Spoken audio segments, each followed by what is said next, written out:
नमस्कार दोस्तों, ये जो वीडियो है ये बेसिकली बेस्ड है जलौका वचरण के ऊपर, यानी कि मेथड ऑफ लीच एप्लीकेशन के ऊपर ये जो है वीडियो रहेगी। इसमें हम बेसिकली जो है आपका रक्त मोक्षण कैसे किया जाता है जलौका के माध्यम से, इस बारे में हम बात करेंगे इस पूरी वीडियो में। और हर छोटे छोटे पॉइंट्स को कवर करने की कोशिश करेंगे। और जो मेन हमारा टारगेट है वो यही है कि हम अप्लाई कैसे करें, किन चीजों में अप्लाई करें, ठीक है, उस चीज के बारे में जो है जानना इसमें जो है हमारा बेसिक मोटिव है। तो सबसे पहली बात क्या है कि जलौका जो है वो नॉर्मल वर्ड्स में, यदि इंग्लिश में बात करो तो लीच कही जाती है, लीच थेरेपी। और यदि आप नॉर्मल जो भाषा होती है हमारी, जैसे आप और मैं बोल रहे हैं, तो उसमें जो है इसको जोंक नाम से जाना जाता है। ठीक है, जोंक होती है ना जो बारिश के मौसम में दिखती है अक्सर, तो जोंक नाम से ही जाना जाता है। जोंक नाम से जाना जाता है। जलौका इसकी जो है टर्म है संस्कृत के अकॉर्डिंग। और जलौका इसको इसलिए कहा जाता है क्योंकि ये जो है साधारणतः जल में पाई जाती है। ठीक है, ये जल में पाई जाती है, सिर्फ इस बेसिस पे जो है ये जलौका कही जाती है। इसका जो पोषण है, ठीक है, वो जल में ही होता है। जल से ही ये जो है अपना शरीर को जो है पोषण प्राप्त करवाती है। वो सारा जो काम है वो आपका जल में होता है, इस वजह से इसको जो है जलौका कहा जाता है। ये जो सुकुमार बच्चे होते हैं, सुकुमार बच्चे मतलब कि बहुत ज्यादा सेंसिटिव, नाजुक होते हैं, जो डर जाते हैं एकदम सुई देख के, मम्मी मैं नहीं लगवाऊंगा, ठीक है, इस टाइप के जो बच्चे होते हैं उनको रक्त मोक्षण करने में बहुत आसानी होती है उनमें, क्योंकि इसमें क्या है, किसी भी प्रकार का दर्द नहीं होता है। ठीक है, और इसमें क्या है, इनका जो सलाइवा होता है जोंक का, जलौका का, उसमें एक स्पेशल टाइप का एंजाइम पाया जाता है, जिसके क्या ये क्लॉटिंग नहीं होने देता, जमने नहीं देता रक्त को। ठीक है, तो इसी वजह से जो है इसको अनुशस्त्र कहा जाता है। अनुशस्त्र मतलब कि ये कोई धातु का शस्त्र नहीं है, धातु के शस्त्र के द्वारा रक्त मोक्षण नहीं है। अनुशस्त्र मतलब कि रक्त तो निकलेगा पर किसी धातु के शस्त्र के द्वारा नहीं, अनुशस्त्र है ये। ठीक है, तो अब बेसिकली क्या है कि जलौका कितने प्रकार की होती है, इस बारे में यदि हम बात करें तो जलौका जो है दो प्रकार की है, सैविश और निर्विष। सैविश, निर्विष। ठीक है, तो सैविश मतलब कि जिसमें विष होता है, और निर्विष मतलब जिसमें विष नहीं होता है। ठीक है, सैविश में क्या होता है, यदि आप इनको अप्लाई करोगे सैविश वालों को, तो इसमें क्या होगा, आपको उपद्रव, कॉम्प्लिकेशंस जो है कॉज होंगे।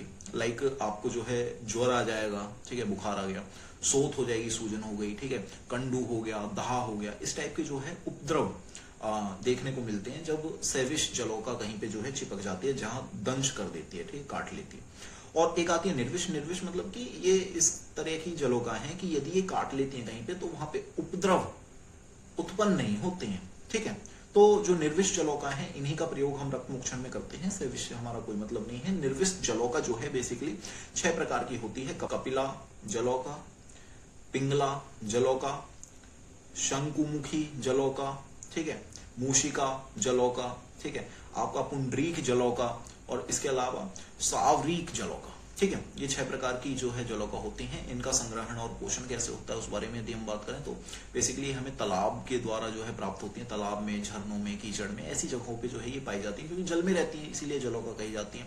और इनको पकड़ने के लिए जो है चमड़े लेके, चमड़े को गीला करके जब हम तालाब या नदी कहीं पे डालते हैं तो ये उस पर आके चिपक जाती है उसको खाने के लिए। ठीक है, तो जब ये चिपक जाती हैं तो उस चमड़े को जब निकालते हैं तो उस पर जो है बहुत सारी मिलती हैं हमें, और उसके बाद इनको निकाल के जो है स्टोर कर लिया जाता है किसी कांच के या मिट्टी के पात्र में, ठीक है, बर्तन में। और इनको स्टोर करने के बाद क्या है, उसमें थोड़ा सा साफ जल भर दो, ठीक है, और उसमें थोड़ा सा जो है कीचड़ डाल दो, या इसका मतलब बेसिकली ये कि गीली मिट्टी जो है उसमें थोड़ी सी डाल दो, ठीक है। और उसके बाद क्या है, इनको खाने के लिए जो है आप दे सकते हैं, जो छोटे छोटे कंद होते हैं उनको चूर्ण करके दे दो, ठीक है, जो छोटे छोटे कंद हैं उनका चूर्ण दे दो, ठीक है, या पानी में उगने वाली चीजें, जैसे कि उस पानी के अंदर कोई घास उग रही है, या सिंगाड़े का चूर्ण हो गया जिसे कुट्टू का आटा कहते हैं, ठीक है, उनको डाल दो। तो या आप सूखे मांस का टुकड़ा दे सकते हैं, सूखे मांस के टुकड़े से भी इनका जो है पोषण हो जाता है। ठीक है, इसके बाद क्या है, 2 से 3 दिन में जो है इसमें नया पानी थोड़ा थोड़ा मिलाते रहें पुराने वाले में, और 7 दिन में जो है इस पानी को बदल देना चाहिए। ठीक है, 7 दिन में इस पानी को बदल देना चाहिए। अब जलौका के माध्यम से कौन कौन से रोगों को जो है आप साध सकते हैं, इस बारे में यदि हम बात करें तो सबसे पहले गुल्म, दूसरा अर्श, तीसरा विदग्धि, चौथा कुष्ठ, 5वां वातरक्त, 6ठा कंठ रोग, नेत्र रोग, और विष दंष्ट, जहां पे किसी विषाक्त प्राणी ने जो है काट लिया है, ठीक है, या विसर्प, जिसको हर्पेरिस में भी आप काउंट कर सकते हो, हर्पेरिस वगैरह में भी इसका काफी अच्छा रिजल्ट है, ठीक है। और उसके बाद अनुशस्त्र आ गया, आपको पता ही चल गया कि भाई ऐसे शस्त्र जो धातु से नहीं बने पर रक्त मोक्षण तो करेंगे। सुकुमार लोगों के लिए जो है, जो छुईमई टाइप के लोग हैं, उनमें जो है ये काफी कारगर होते हैं। इसके बाद जो है बेसिकली किसी भी चिकित्सा में 3 कर्म होते हैं, पूर्व कर्म, प्रधान कर्म, पश्चात कर्म, ठीक है। पूर्व कर्म की यदि हम बात करें तो सबसे पहले भाई रोगी की परीक्षा कर लो। रोगी की परीक्षा कर लो मतलब कि जो रोगी आया है तुम्हारे पास, उसको देख लो कि वो योग्य है कि योग्य नहीं है, ठीक है। अब योग्य है कि नहीं है मतलब कि भाई पहले तो देख लो काल कौन सा चल रहा है। काल कौन सा चल रहा है मतलब कि ऐसा काल तो नहीं चल रहा कि इसका शरीर का बल बहुत ज्यादा क्षीण हो, लाइक ग्रीष्म ऋतु, ठीक है। तो ऐसा काल भी नहीं होना चाहिए कि शरीर का बल बहुत ज्यादा क्षीण है, ठीक है। उसके शरीर का बल देख लो, उसके शरीर का बल देख लो, मतलब कि ऐसा नहीं कि थोड़े से में ही जो है डाउन हो जाए, ठीक है। शरीर में बल होना चाहिए, ठीक। और इसके अलावा जो है उसका शरीर देख लो, उसके शरीर में भाई रक्त है भी कि नहीं, कहीं उसके अंदर पहले ही खून नहीं है, उसकी रिपोर्ट्स वगैरह चेक करो, ब्लड रिपोर्ट्स वगैरह कि उसमें पहले से ही खून नहीं था और तुमने खून और निकाल लिया, तो भाई एट द एंड क्या होगा, कॉम्प्लिकेशंस होंगे, ठीक है, दिक्कत हो जाएगी। सत्व चेक करो, सत्व मतलब कि भाई ऐसा तो नहीं है कि उसे महसूस हो कि मेरा खून निकल रहा है और बेहोश हो गया, चक्कर खा गया, यार इस टाइप का पेशेंट जो है दिक्कत कर जाता है, ठीक है। तो इसमें क्या है, उसके बाद रोगी की तैयारी क्या है। रोगी की तैयारी ये है कि भाई सबसे पहले उसको जो है मलादि वेग जो है उनसे निवृत्त करवा दो, ठीक है। मलादि वेग से जो है निवृत्त करवा के कि भाई मलादि वेगों का त्याग कर दिया उसने अपना आराम से। उसके बाद जो है जिस जगह पे करना है, लाइक आपको जो है कहीं पे जो है कुष्ठ रोग हो गया है, विसर्प हो गया है, कुछ भी, तो उस पर्टिकुलर एरिया में जो है स्नेहन करके थोड़े से घी तेल किसी द्वारा जो है स्नेहन करके, ठीक है, मालिश करके थोड़ी सी, उसके बाद स्वेदन करवा दो, नाड़ी स्वेदन करवा दो उसको, ठीक है। नाड़ी स्वेदन करवा दिया। नाड़ी स्वेदन करवाने के बाद क्या करना है आपको, उस पेशेंट को जो है साधारण वस्त्र होनी चाहिए उसके, मतलब ना ज्यादा ढीले और ना ही ज्यादा कसे हुए, ठीक है। नॉर्मल जो है कपड़े उसके होने चाहिए, ठीक है।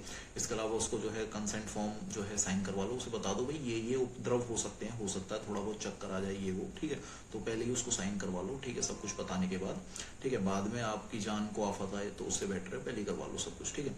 और उसके अलावा थोड़ा सा जो है कुछ ऐसी दवाइयों को अपने पास रखो कि जो उपद्रव उत्पन्न हो सकते हैं, ठीक है, आफ्टर रक्त मोक्षण, उनको ठीक करने के लिए, उनको सामना करने के लिए जो औषधि कारगर हैं वे आपके पास पहले से मौजूद होनी चाहिए, ठीक है। प्रधान कर्म की बात करें तो भाई लोकल एरिया पे आपने स्नेहन स्वेदन किया था ना, तो एट द एंड क्या है, वहां पे चिकनाहट रहती है, ठीक है।